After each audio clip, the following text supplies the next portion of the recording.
बात चल रही है और सर्वार्थ सिद्धि में भी ज्ञान की बात चल रही है। एक ज्ञान हमें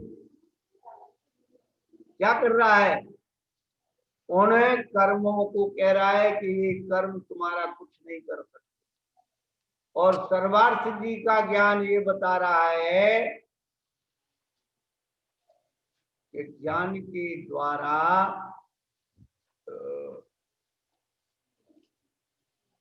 बाह्य वस्तुओं को कैसे पहचाना जा सकता है।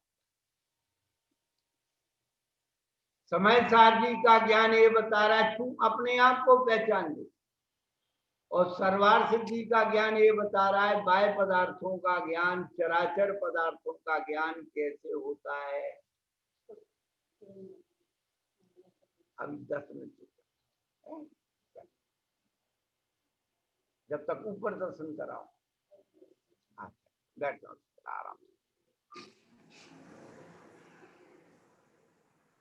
दोनों ज्ञान हैं, एक अध्यात्म का ज्ञान, समय सारणी का ज्ञान, आत्मस्वरूप का ज्ञान करा रहा है, और सर्वार्थ सिद्धि का ज्ञान पर द्रव्यों में क्या ताकत है इसका ज्ञान करा।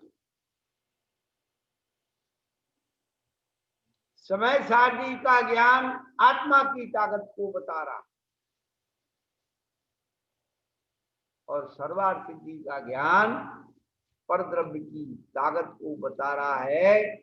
उस ज्ञान के द्वारा परद्रव्य की शक्ति को कैसे यूटिलाइज करना, कैसे प्रयोग में लाना, ये बता। तो यहाँ पर मति ज्ञान के स्वरूप को बताने के बाद श्रुत ज्ञान के बारे में आचार्य चर्चा कर रहे थे कि श्रुत ज्ञान कैसे उत्पन्न होता है। तो श्रुतम मति पूर्वम द्वैनिक द्वादश गीतम, श्रुत ज्ञान मति ज्ञान पूर्वक होता है, उसके 2 अनेक और 12 भेद होते हैं। अंगवाय, अंग प्रविष्ट,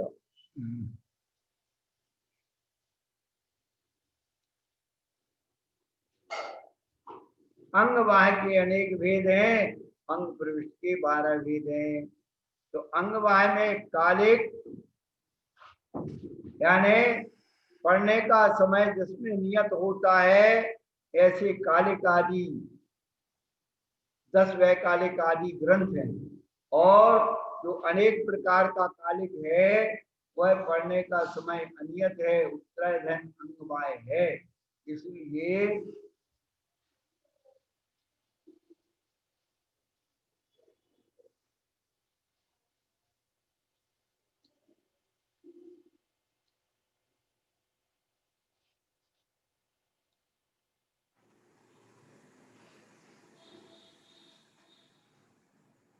कर्म तो छिदते हैं,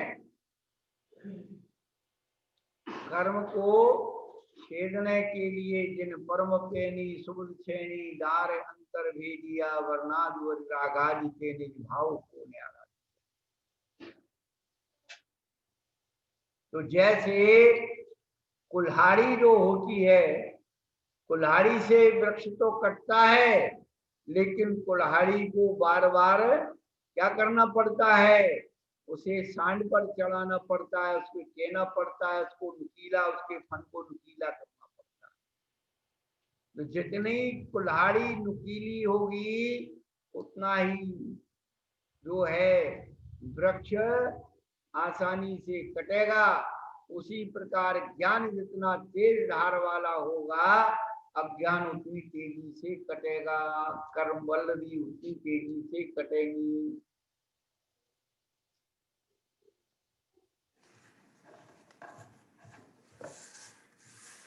ये ज्ञान को विशेष महत्व आचार्य भगवान ने दिया है।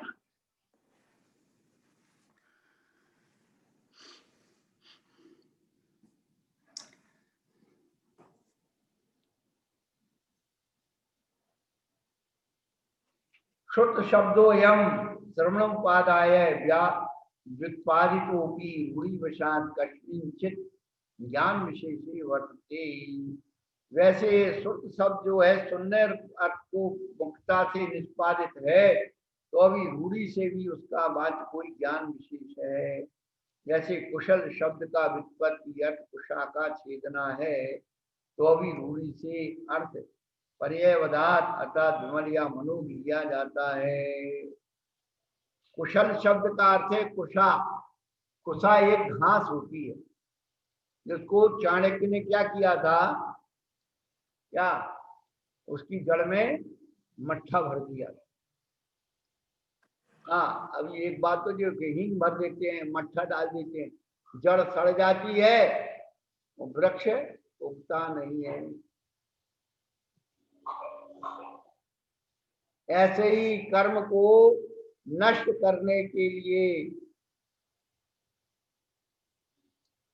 तो कुशल शब्द जो है उसको, जो गहरी घास है उसको कहते हैं।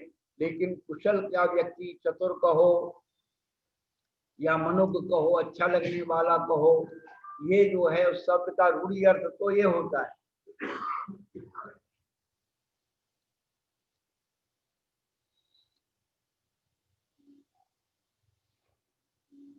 का पुनः सब ज्ञान विशेष है की, तो आचार्य पूछ रहे हैं कि ज्ञान विशेष क्या है। तो आचार्य कहते हैं अतः श्रुतम मति पूर्वम इति, श्रुत ज्ञान मति ज्ञान पूर्वक, श्रुत से प्रमाणत्व पूर्यति इति पूर्वम निमित्तम कारण इत्यर्थांतरम।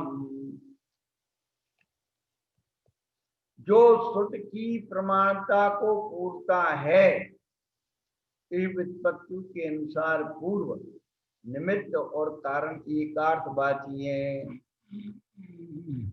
मति का व्याख्यान कराए, मति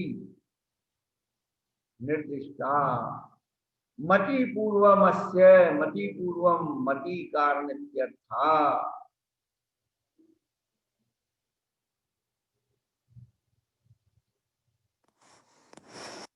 वह मति जिसका पूर्व अर्थात निमित्त है, वह मति पूर्व कहलाता है, जिसका अर्थ मति कारक होता है, कारणक होता है।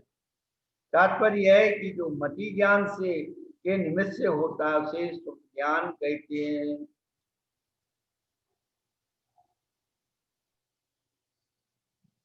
यदि मति पूर्वम श्रुतम तदपि मत्यात्मम प्राप्नोति कारण सदृशम ही लोके कार्यम दृष्टम इति शंका कर दी। यदि श्रुत ज्ञान मति ज्ञान पूर्वक होता है तो श्रुत ज्ञान भी मति आत्मक ही प्राप्त होता है, क्योंकि लोक में कारण के समान ही कार्य देखा जाता है। आचार्य कहते नहीं तदैकांतिकम, ऐसा एकांतिक नियम नहीं है कि कारण के समान कार्य ही हो। दंडादि कारणोयम घटो ना दंडात्मक कहा, क्या कहते हैं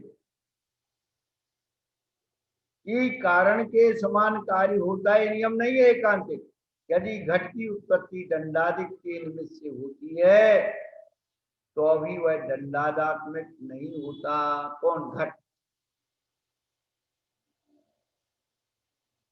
निमित्त के भी बहुत सारे भेद हैं। निमित्त का निमित्त, कारण का कारण, कारण का कारण, कारण का कारण। लोग इस व्यवस्था को समझ नहीं पा रहे। दो दो शब्दों के जो जुगल हैं उनको सही तरीके से समझ लें।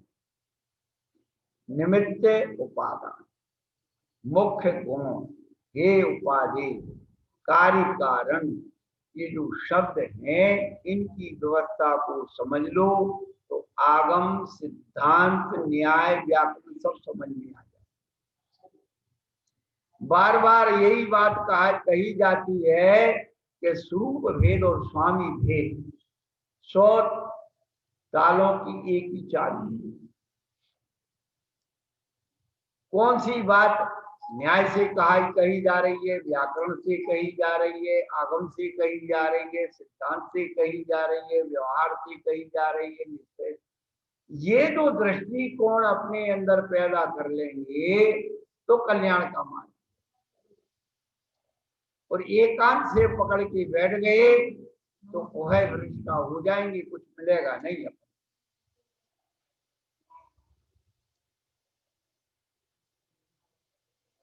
अपि च सती तस्मिन् तद अभावात्, यद्यपि मति ज्ञान रहता है,